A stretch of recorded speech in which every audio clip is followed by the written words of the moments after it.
लोकसभा के संदर्भ में और उसकी तैयारी के संदर्भ में आज आहूत जो संसदीय टीम पार्टी की बैठक में मैं सबसे पहले अपने राज्य के सभी पत्रकार मित्रों का हार्दिक स्वागत करते हैं, अभिनंदन करते हैं।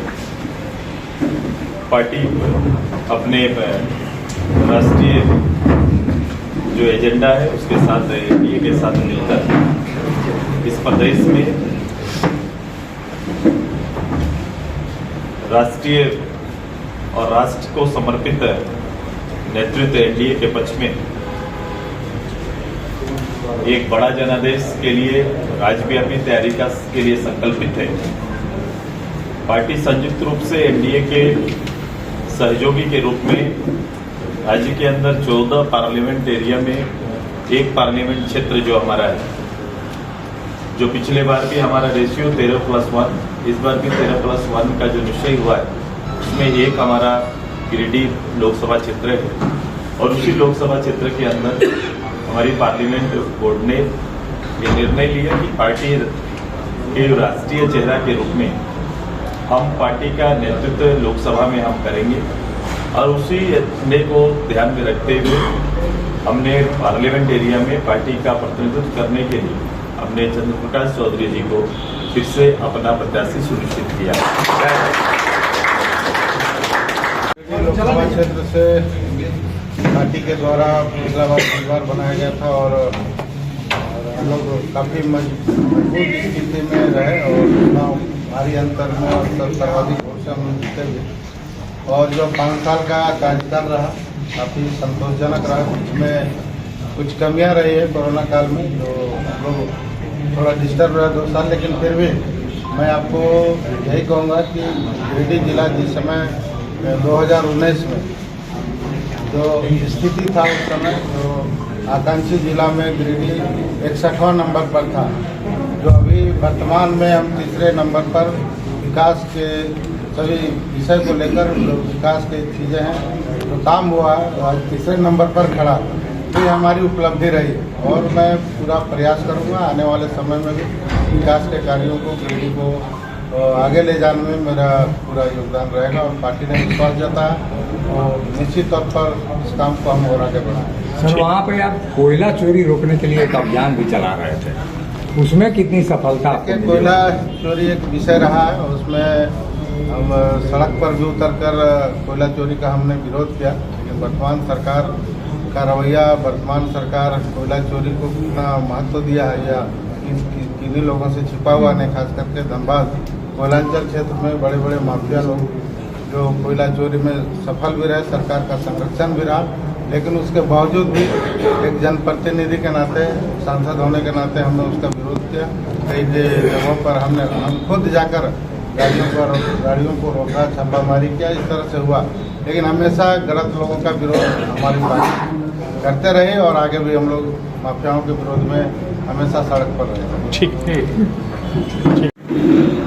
गिरिडीह और रांची जो पूर्ण हो चुका है, जब हमारा गांव प्रभारी, महिला प्रभारी और गांव के अंदर 2 पिलर मेंबर हमारे जो सुनिश्चित हैं, उनके साथ सम्मेलन करके एक बड़ा जनादेश एनडीए के पक्ष में आए, इसकी तैयारी को लेकर एक पखवाड़े के अंदर में सभी शेष लोकसभा क्षेत्रों में भी सम्मेलन करने का और उन्हें राष्ट्रीय जो हमारा एजेंडा है, राष्ट्रीय एजेंडा में खुद को शामिल करते हुए एनडीए के पक्ष में लोगों की गोलबंदी, जनमानस की गोलबंदी को एक साथ बेहतर रूप से हम लोग कैसे तालमेल के साथ कर पाएं, उसकी तैयारी के लिए उन्हें आगे करेंगे। राज्य स्तर पर बेहतर समन्वय और चुनावी कार्यक्रमों का बेहतर संचालन के लिए भी टीम गठित करने का निर्णय लिया है। इस बीच एक उपचुनाव है हमारा गांडे उपचुनाव के संदर्भ में, चूंकि वहां हमारी पार्टी मजबूत है, हमारा चुनाव क्षेत्र पिछले बार भी रहा है जब हम अलग अलग चुनाव लड़े थे।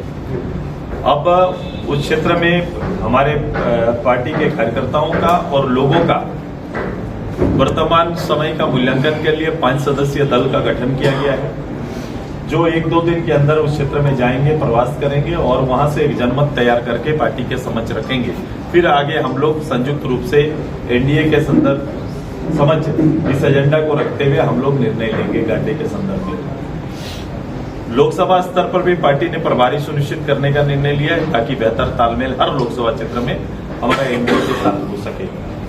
भारत के नवनिर्माण की बारी चल रही है। भारत खुद को एनडीए के नेतृत्व में, आदरणीय मोदी जी के नेतृत्व में भारत 2047 तक एक प्रगतिशील देश की सूची में खड़ा होना है। उसी को ध्यान में रखते हुए हम सभी लोग एक झारखंड के रीजनल जो मुद्दे देशव्यापी विषय हैं उनका भी हल करने का उद्देश्य के साथ एनडीए को मजबूत करने के लिए पार्टी काम करेगी। पार्टी के वर्कर काम करेंगे और राज्य के लोगों को से जनादेश मांगा जाएगा। तो गांधी के लेके आप क्या दावेदारी करेंगे या अभी डिसीजन हो गया है कि आप लड़ेंगे वहां से? उड़ीसा और बंगाल और असम से भी पार्टी के खासकर हमारा यूनिट बंगाल में और उड़ीसा में पहले से विद्यमान है। हम लोग ने पंचायत, विधानसभा, लोकसभा अलग अलग चुनाव भी समय समय पर लड़ते रहे। तो पार्टी की उस इकाई के लोग का भी राय हो रहा है और जो राय आएगा उस पर भी निर्णय होगा। इसके अलावा हमारे क्षेत्र की एक बड़ी आबादी असम में रहती है और एक वहाँ लोकेलिटी के साथ एक अच्छा जनसमूह उधर तैयार हुआ है और उनका जनमत हमारे इस प्रदेश के विचारों के साथ सहमति खाता है। तो इसी को ध्यान में रखते हुए वहाँ के भी कई लोगों का राय आया है, उस पर भी पार्टी विचार करेगी। इस बार की गिरिडीह की लड़ाई कैसे देख पा रहे हैं आप? गिरिडीह में लड़ाई है। देखो, ये लड़ाई राष्ट्रीय विषय का है। हम जब पार्लियामेंट में जा रहे हैं तो हमारा पूरा एजेंडा राष्ट्रीय एजेंडा है।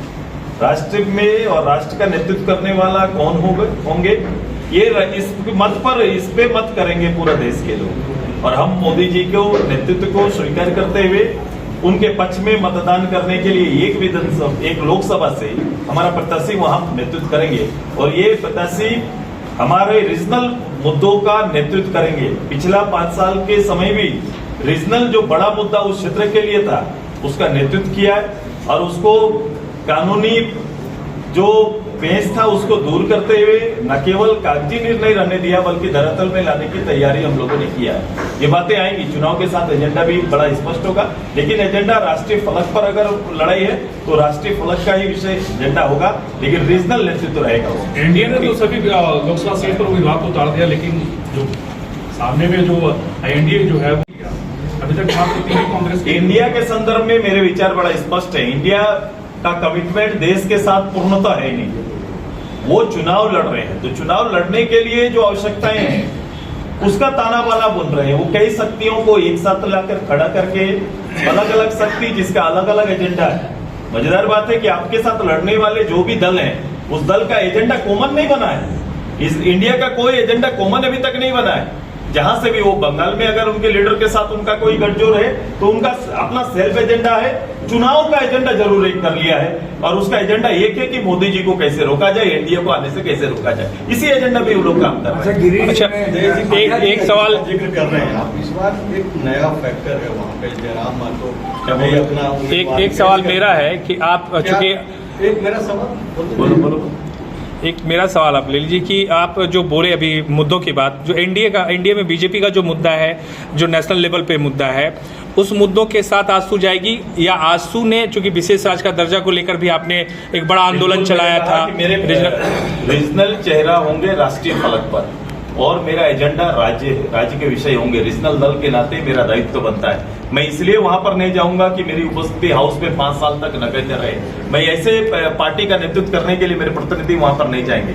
मेरे प्रतिनिधि रीजनल जो राज्य के लिए आवश्यक है, राष्ट्रीय फलक पर फैसला होना, ऐसे मुद्दे उनके सामने रहेंगे।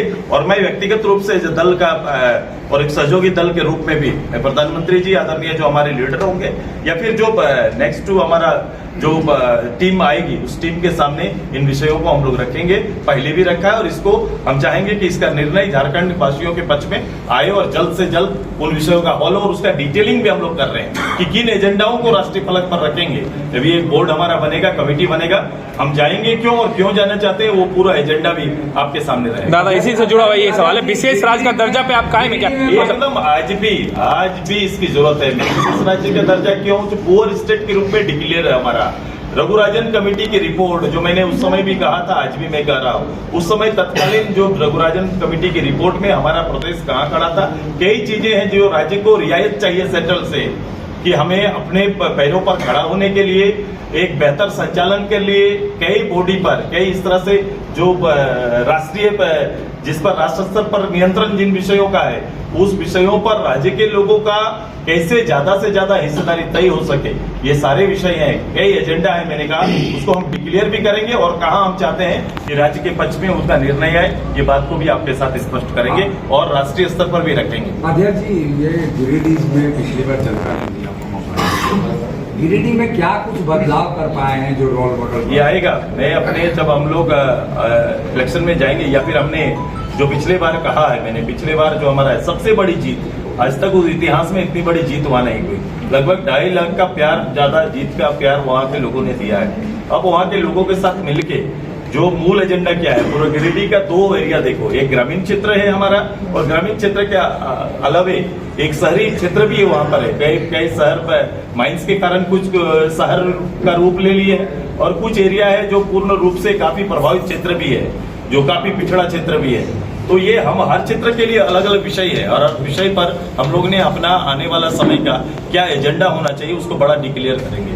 शहरी क्षेत्रों की अपनी समस्याएं होंगी, माइंस एरिया की अपनी समस्याएं हैं, और काफी रूरल स्ट्रेंथ जो फॉरेस्ट एरिया में जो लोग जनजाति हमारा रहता है, उनका मामला अलग है। अच्छा, विस्थापित का भी काफी बड़ा मुद्दा रहा। एकदम से वो सारा मुद्दा रहेगा। और आपने देखा होगा तो एक बड़ा एजेंडा जो आप पूछना चाहते थे, तो आप देखे होंगे कि हमारे जो लोकसभा के हमारे जो सदस्य चंद्र प्रकाश चौधरी जी पहली बार कि ट्रिब्यूनल कोर्ट को नीचे लाने के लिए वो जो फैसला पहले था, ये निर्णय पहले से था, उस निर्णय कभी भी जमीन पे नहीं आ पाया था। विनोद बाबू के समय में इन विषयों पर चर्चाएं खूब हुई, उनके लीडरशिप में चर्चाएं हुई, लेकिन उसके बाद से कभी भी इसकी चर्चा तक नहीं हो पाई थी। आज भी लोग, विस्थापित लोग अपना कागज पत्र लेके दूसरा पीढ़ी, तीसरा पीढ़ी न्याय की गुहार लगा रहे हैं। अब वो रिटायर्ड जज होंगे, रिटायर्ड जज की कमेटी होगी, और स्पेशल कोर्ट के माध्यम से ऐसे सारे मामलों को हल निकालने का निर्णय आया है।